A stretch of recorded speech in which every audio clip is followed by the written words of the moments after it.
Scott Hamilton, charitable, Predators, Olympic gold medalist, athlete, skater, humanitarian, and I'm honored to have Scott Hamilton call me a friend. Thank you, my friend. Hey, thanks. Thanks for making the trip. I know Wow. it was So- a hazardous one. Yeah, just so we understand how important power sports is today, and the irony is not lost on me.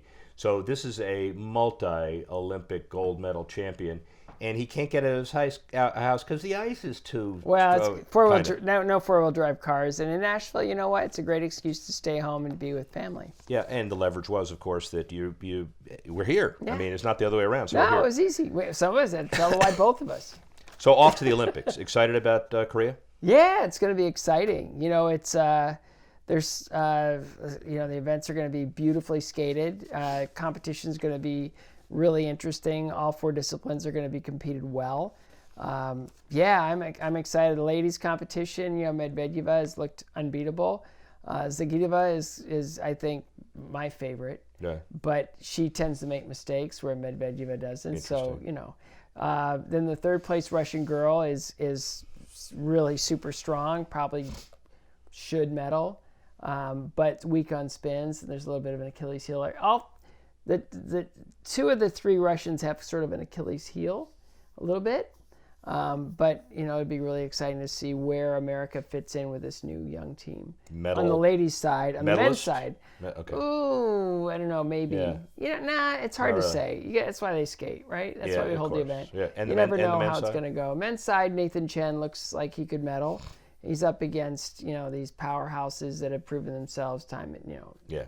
second Olympic cycle. So it'll be really interesting to see where he fits in when you put them all on the same ice and the same warm up and the same, you know, apples to apples scoring system on the night. It'll be really interesting. But I think he's got a shot. I mean, outside shot for gold, but I would expect him to medal. You're in the dynamics. We'll talk about all your philanthropic, charitable, learn to skate, Predators, all of that world, and it's a substantial world. But NBC also asks you to be current on Olympic stars. It just means a lot more work for you, right? But you are current, but you're also doing other things. Well, I love skating. You know, I love skating, and I love to watch it. I love to, you know, follow it. I love to, you know, I don't feel 100% comfortable prognosticating as far as, you know, each event and how it all works. That doesn't stop lesser intellects in other sports, by the way, just so as we know. I know we all have an opinion, right? But it's like, I love to watch it. I love to promote it. I love everything about skating. It's given me the life that I have today, and I kind of get it, you know, from a really specific point of view. And you know, again, it's just a phenomenal sport, an industry that needs a lot of help right now. But it's a great sport, very popular. It's the anchor sport of the Olympics, and it's always fun to go and witness history. Well, let's talk about that anchor sport of the Olympics and the business. Judging, athleticism, recruiting, commercialization, media, a lot of things to talk about. How is the business of skating at 30,000 feet? You know, it's getting better. I think it's hit its lowest point. I think it's on its way back up again. If you look back to the World Championships that were held in Boston, Massachusetts, it was to the rafters. And it was like the good old days. You know, they always talk about the good old days where every single nationals we set another attendance record. And you know, this one was, you know, Boston knows how to do skating. They just get it. They did a great nationals. They did a great world championships. They just did our biggest Skate to Eliminate Cancer fundraiser we've ever had by like more like quadruple almost. So Boston is kind of a breath of fresh air for skating. And I think that when you look at what's happening in LA, what's happening in Colorado, what's happening in Boston as far as coaching and as far as excellence, what you see happening a little bit in Chicago and Florida. You know, we've got some phenomenal training centers that are going to start pumping out good skaters, and hopefully we'll have one of those right here in Nashville sooner than later. Good segue. We'll talk about general philanthropy in a minute, but learn to skate, the NHL hopefully understands that there are a lot of compatibilities between hockey players and general skaters, but describe for us your philosophy around Learn to Skate. Well, I got into skating through a Learn to Skate program at Bowling Green State University, and the main thing I remember about it was just me and 150 other kids having a blast for 4 hours. And you know, I remember that my parents had to threaten me to get me off the ice. I just didn't. I want to be on the ice all the time, and that's the environment I want to create, or that I have created with our leadership of Paul, Trujillo and Danny Butler, who's managing the rink. I mean, when we started this, Danny, who's managing the rink, felt like, yeah, we have to have a learn to skate. We just, it's kind of rink management 101. What he didn't anticipate was, I think, how much he fell in love with our learn to skate. Yeah. Because, when you put a hockey player on the ice, you get one skater, and then you get kind of parents fighting in the stands a little bit, Yeah, yeah. Right. When you put a skater into learn to skate, you eventually get the entire family into learn to skate. They become more invested in the facility. You create a whole community of every age level of skater, whether they want to pursue hockey or figure skating, recreational skating, or just get involved with the rink or the skating club or the hockey programs. It's creating this brand new community of people that have everything in common, and they just love to celebrate ice. And the Predators are the pioneer, but this will be a nationwide template around the NHL, and you're the pioneer of that. Well, I mean, your mouth to God's ears. Yeah, right. But, I think that what we've created is really unique, and it's really, we've got over 450 kids right now in Learn to Skate. We have over 150 3-year-olds.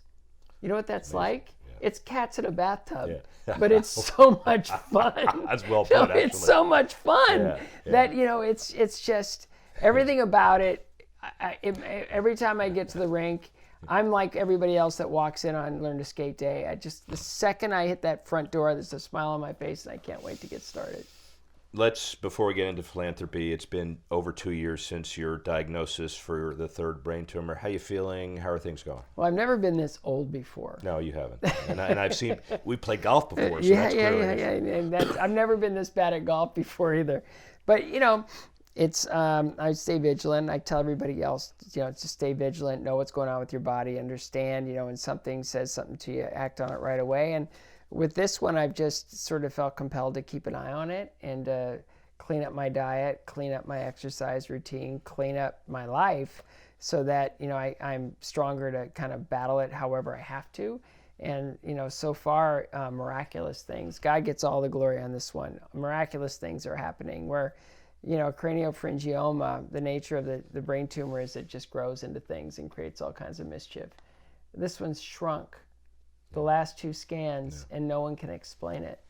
So again, my faith tells me that the Lord is sparing me for another day, whatever that is, and I'm going to try to be obedient. Well, I will tell you, from as spiritual as I can muster, you're too important to get taken away from us. So you better continue to be healthy and kick some butt. Well, I'm working on it. Again, we're all works in progress, and some of us are better than others. We're all works in progress. Yeah. I got a lot to make up for, but I've got a beautiful family, 4 healthy kids, a wife that's very dynamic and involved in the world, and we're just trying to be light. Let's talk about some of the various philanthropic things that you do. The Scott Hamilton Cares Foundation, talk a bit about that, where it is, where it's going. Yeah, well, we started off, it was I survived cancer.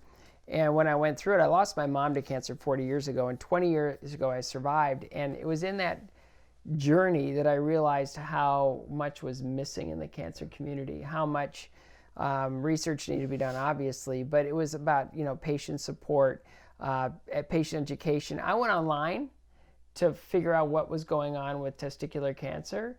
And there were, you're a Harvard guy, right? Right. Yeah. Play one. Yeah, okay. Yeah, right. So there's 12-syllable words, sometimes 3 to a sentence. That everybody's intimidated by, right? Well, intimidated. Yeah. I thought either I'm really sick or I'm really stupid. Yeah. And I know that I negotiated my high school diploma, so I chose stupid. Yeah. But I realized there's a lot of people like me out there that can't read medical journal papers about their disease. So we created chemocare.com. CARE started off as a initiative at the Taussig Cancer Center at the Cleveland Clinic. And a few years ago, we decided to just start brand new, take the brand and build a dedicated foundation, thinking that we could really go broader, bigger, huger. It's hard. Foundation work is really hard, but every year we've been able to grow. Every year we've been able to pay our bills. Every year we've been able to make a contribution. This year is the biggest one we've made. So every year we're growing and we're building our base and we're setting a solid foundation. And we're really trying to fund the future of cancer treatment options. But you also evolve specific programs that allow different kinds of people to participate, like Skate to Eliminate. What's that all about? Skate to Eliminate Cancer is the brainchild of Nadia Kogler, who is a rink manager in Knoxville, Tennessee. Wow. And when we launched CARES, we were based out of Knoxville. And she said, do you mind if I do this thing? And they said, sure, that sounds like fun. And so she put together this peer-to-peer fundraising program, like a 5K or a marathon or a bike race, on ice.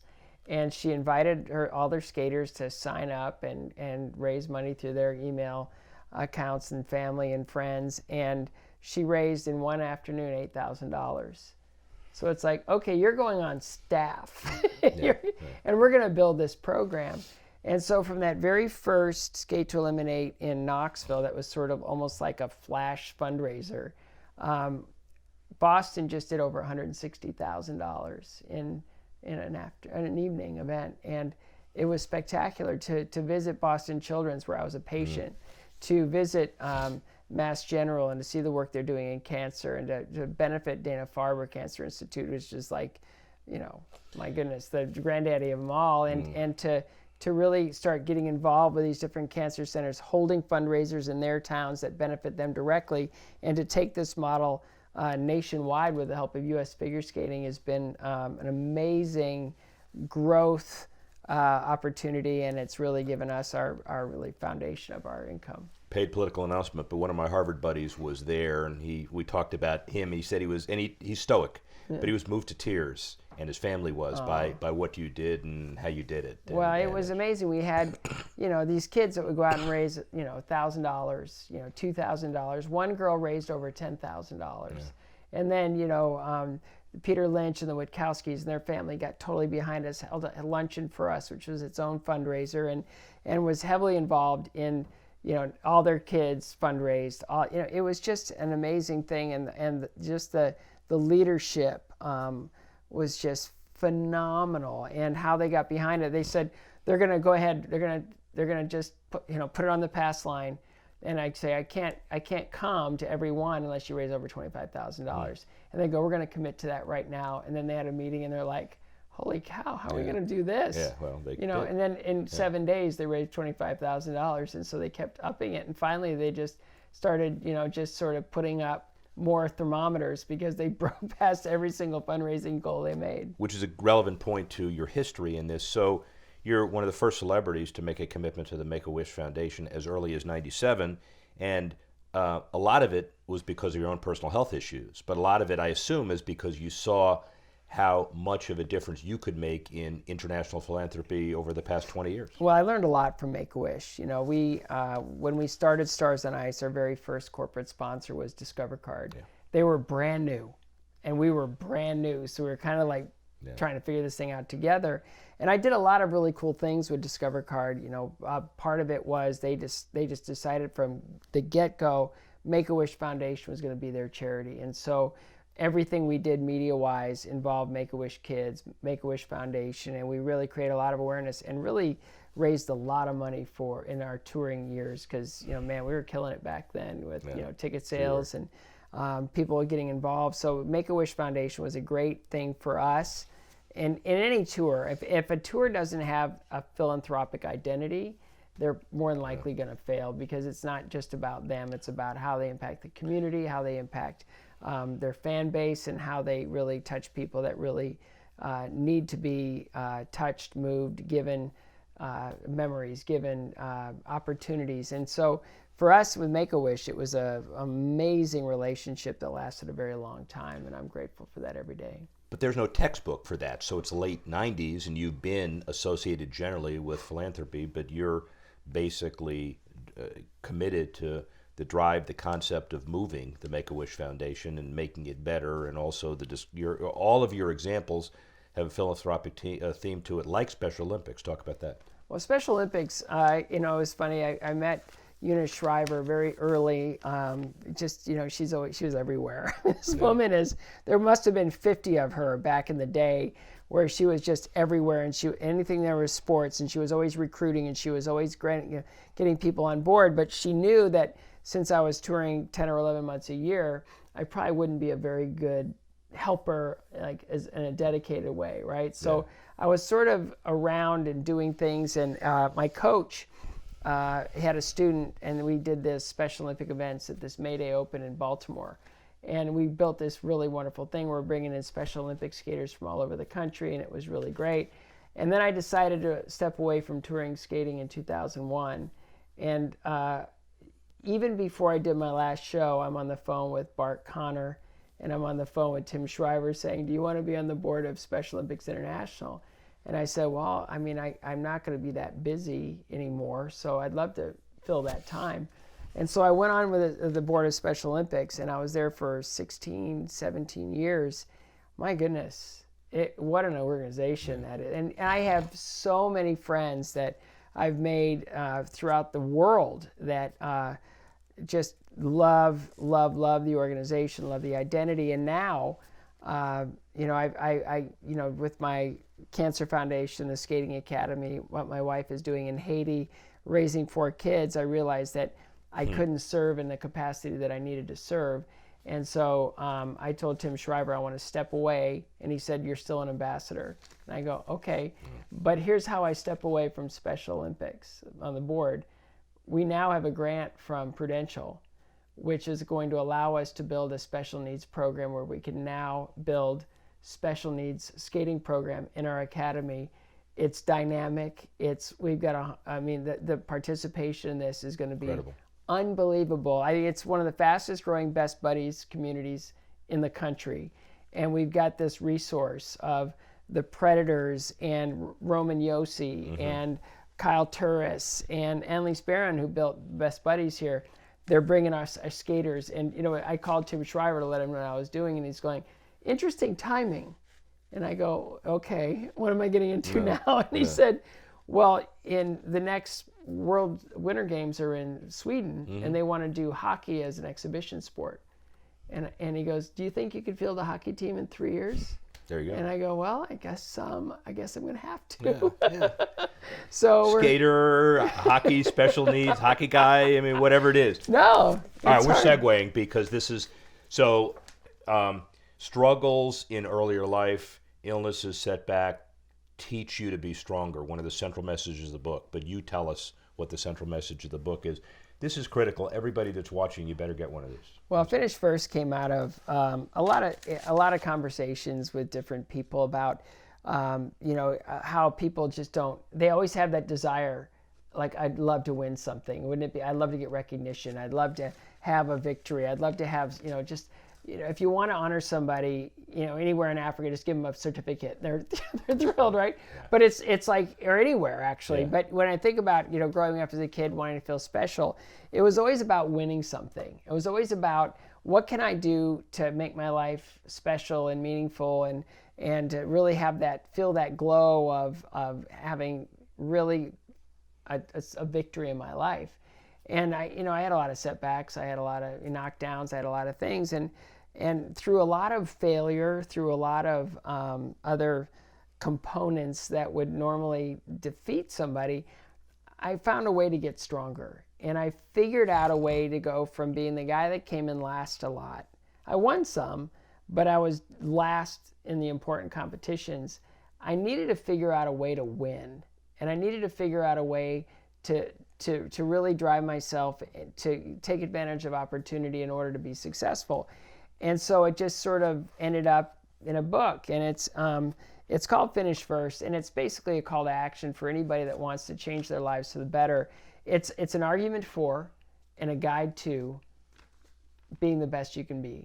And it's about creating a platform of a lot of small victories to have that big victory right there in front of you. And it's in many ways it's counterculture because we live in a participation trophy society. We live in an instant gratification society where if you need something, all you have to do is pick up your phone. And so it's a lot of the drive that would normally live in us to really do something special is taken away from us through, oh my goodness, through social media, through electronics, through all these other things, through the participation trophy, through recognition, through saving our children from the sting of failure. It's like failure, if you look at the recipe or a pie chart for success, failure is the largest single ingredient. In writing this, I figured out that from my first steps on the ice all the way to my last year as a professional, I fell down 41,600 times. Got up every time. Got up 41,600 times. And in that, I learned how to survive cancer. I learned how to survive all kinds of setbacks and issues in my life. And so the idea of Finish First is really just a book about how to take ownership of where you are, how to take an accounting of what your qualities are, what your talents are, to really identify your purpose, and then doing everything you can to answer that purpose. And my goodness, it can be anything from being, graduating college, to being a CEO of a company, to winning a competition, to being the best parent you can be, to, it has so many applications in athletics, academia, business, parenting, personal excellence, that I really truly believe that the second part of the title, Winning Changes Everything, is really apropos, because once you feel that victory, once you understand victory, then you crave it, and you understand that there's a process in order to get there, and there's a process that prevents you from getting there. 1972, you went to the national championships. You fell 5 times. You finished last. And you're quoted, looking back, I can't help but think about how important all of this losing was in terms of preparing me for my future success. You just made the comment, make it again, about how applicable this book is to everybody, not just a skater, not just a sports person. Well, I mean, you learn through failure. You learn through, sometimes it stings, sometimes it physically hurts.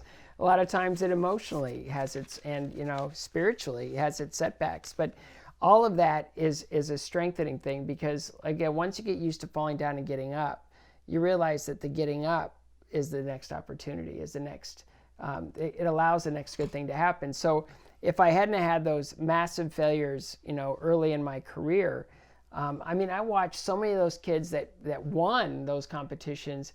For them, that was their destination, and they just didn't really want to go any further than that. For me, it was like my chin stuck out a little bit, and then I kept kind of going back to my losing ways. I struggled with consistency. And then all of a sudden, I got to a point where it's like, what if I do it this way instead of that way? And then I see the benefits.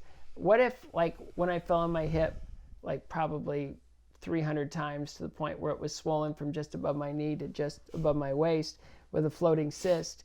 What if I get that cyst taken out and now it hurts too much to fall on that hip, so I'm just not going to fall on it anymore. It's just, I'm going to start landing stuff. So failure teaches us, if that's the worst thing that can happen, I'm still here. Let's get busy, and let's make sure that doesn't happen again. And if it does, learn from it. And if it happens again, learn from that. And then pretty soon you're going to start building that muscle in your brain that you're extremely resilient, and you're able to face the next thing with courage and a great deal of tenacity. You also write the number one predictor of whether you'll be a winner is if you decide to be one. What do you mean? It's a personal choice. I mean, there's lots of things that go into it. It's showing up every day. It's outworking other people. It's making easy choices. It's it's being accountable. It's being committed. It's keeping your eye on the prize. There's this path to victory, and here it is. Here's your lane. And all the stuff out here is going to try to pull you out of your lane and try to knock you off your path. But if you're able to stay in your lane and stay with the program, you're probably going to be okay. And that means, like, if I have a class or a session at 6 o'clock in the morning or 7 o'clock in the morning, And some buddies go, hey, do you want to go to the midnight movie tonight? It's going to be really fun. It's a brand new, great movie. It's never, nobody's ever seen it before. We'll be the first ones to see it. It's like, do I make that choice? Or do I say, you know what? I'm going to see it as soon as the box office starts chilling a little bit. I'm going to make a decision to be rested for my class or my session, and then I get more out of it. And then you get consistent with those decisions, and my goodness, it changes everything. It does apply to everybody. So my question is, why can't you putt better? I am now. Seriously? Yeah. Okay. And I'm a you're good playing putter. better? Yeah, You're playing better? I'm not playing better, but I'm a better putter because I've just decided to let you be a better the putter? ball do the work. Oh, good. Wow.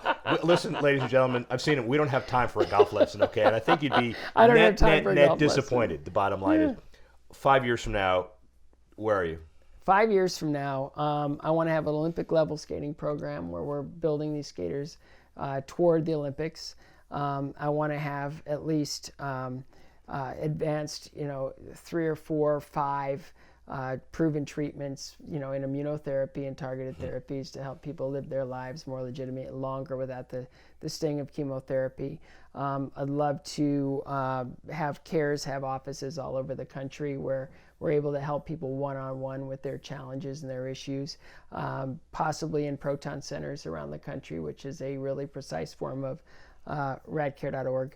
A really precise form of radiation that doesn't expose you to the secondary cancers and all the other toxicities of traditional radiation. There's a million things I'd like to be doing in 5 years. I know that in 5 years, 2 of my 4 kids will have launched, so I'll be, kind of Half empty nest. Yeah, that'll Quarter. be. I'll be. My heart will be a little bit broken, but at the same time, They come back. I just want to be healthy and active in 5 years. That's the first thing, and that's up to me to stay in my lane and work out every day. But the biggest part is to see the Skating Academy grow into what I know it can be, and for CARES to become, a big dog in the cancer community, and grow our programs, grow our understanding and influence in the cancer research space, and to make an impact, for those that are fighting for their lives. Oh, is that all? That's it. I love you. Thank you. Thank you. Thank you. Thank you.